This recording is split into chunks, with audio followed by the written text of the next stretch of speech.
गणेश कीर पाटील आदिवासी समाजातील क्रांतिकारकांचा इतिहास यावर ते पीएचडी करत आहे. त्यांना विनंती करतो की आपण या ठिकाणी आपल्या व्याख्यानाला सुरुवात करायची.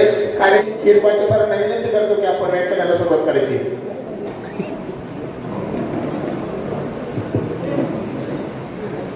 आदरणीय मंच और यहाँ पर उपस्थित सभी आदिवासी बांधव, जिन महापुरुषों के शहीद दिन को लेकर हम लोग यहाँ पर आए हैं और आज उनकी वीर गाथा को याद कर रहे हैं और यहाँ पर एक महादेव कोड़ी चौखरा का दिन मना रहे हैं. अभी कुछ समय पहले आपने बहुत ही अच्छा और ज्ञान का भाषण सुना. मैं पहले ही क्लियर कर देता हूँ कि मैं भाषण करने नहीं आया. और दूसरी चीज, मैं आपके कार्यक्रम को कार्यक्रम नहीं मानता, क्योंकि आज का दिन जिस दिन से हमारी पहचान बनती है, जिस घटना से हमारी पहचान बनती है, उस पहचान को याद करने के लिए और उस पहचान को बरकरार बनाने के लिए आप लोग यहाँ पर आए हो.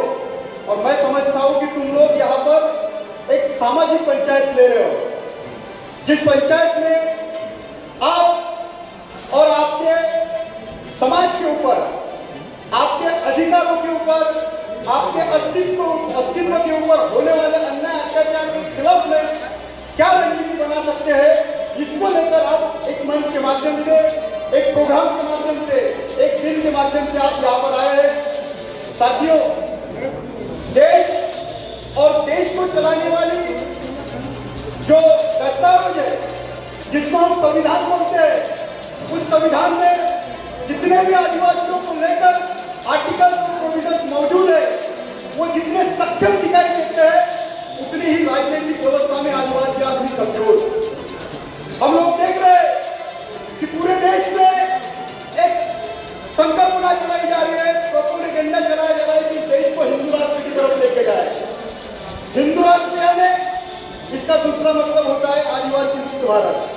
और आदिवासियों को किस तरीके से मुक्त किया जाएगा, इसकी परियोजना क्या होगी, इसकी नीति क्या होगी और इसकी रणनीति क्या होगी, इसके ऊपर अगर हम लोग सोचे तो इस देश में 2024 में इस देश का लोकसभा का इलेक्शन हुआ और इस लोकसभा के इलेक्शन के 6 महीने पहले इस देश में एक G20 जैसा कार्यक्रम आया.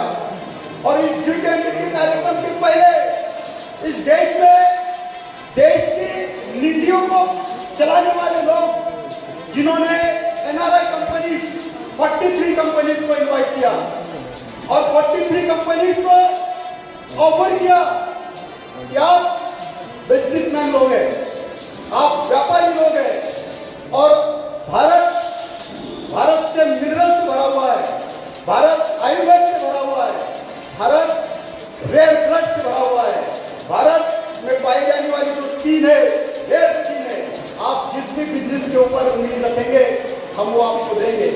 शर्त यह है कि 2025 के इलेक्शन में गवर्नमेंट हमारी होनी चाहिए.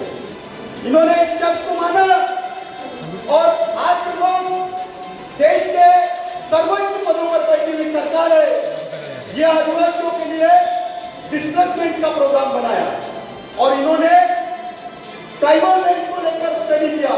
ट्राइबल रेंज यानी वही अनुसूची जो तुम्हारे संविधान में मौजूद है, जिसको तुम 5वीं अनुसूची बोलते हो, जिसको तुम 6वीं अनुसूची बोलते हो, यही 6वीं अनुसूची में G20 के माध्यम से आए गए लोगों को भेजा गया.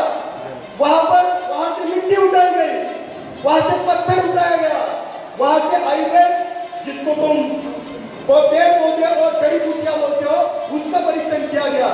तो विश्व के सबसे रेयर मेडिसिन में अगर कोई मेडिसिन पाई गई तो आदिवासियों, और जितने भी मेडिसिन और जंगल किसी के बेल्ट में है तो आदिवासियों के बेल्ट में है. अभी तक आपने संविधान से भरपूर एक भाषण सुना साहब का. साहब ने बोला कि 1996 में पैसा कायदा आया, पैसा है ना panchayat extension in schedule area आया. साहब, मेरा एक सवाल है, इस देश में पैसा कायदा आने के पहले आदिवासियों की स्थिति और पेशा कायदा आने के बाद आदिवासियों की स्थिति में क्या परिवर्तन हुआ, इसके लिए समाज को बोलना चाहिए। दूसरी चीज, हम लोग देख रहे हैं कि जब आदिवासी आदमी पढ़ा लिखा नहीं था, तब आदिवासियों के पास इस देश की 65% जमीन थी। और जब इस देश का आदिवासी आदमी पीएचडी करने लग गया, प्रोफेसर बनने लग गया, इंजीनियर बनने लग गया, डॉक्टर बन गया, तो इनकी जमीन 65% से घटकर 15% तक आ गई। ऐसा क्यों? मेरे को एक इतिहास दिया, एक सब्जेक्ट दिया गया कि आप यहाँ इतिहास के बारे में बात करो। जो प्रतिमा मेरे सामने है, मैं इतना काबिल नहीं कि उनके इतिहास को बात करूं, क्योंकि जिन कागजों में मैंने शब्दों को पढ़ा है, वो कागज महादेव कोड़ियों के इतिहास को बयान नहीं कर पा रहा है। जिन कागजों को मैं महादेव कोड़ियों के इतिहास को पढ़ रहा हूं, वो कागज महादेव कोड़ियों के इतिहास को बयान नहीं कर रहा है। जो आदमी यहाँ महादेव कोड़ियों के इतिहास को समझना चाहता है, उसको इस जमीन के मिट्टी के ऊपर पैर रखना पड़ेगा, तब जाके आपको महसूस होगा कि महादेव कोड़ियों का आंदोलन क्या था।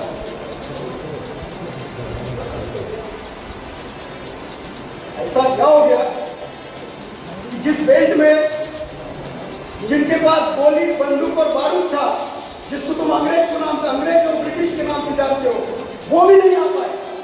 उसके बेल्ट में निजाम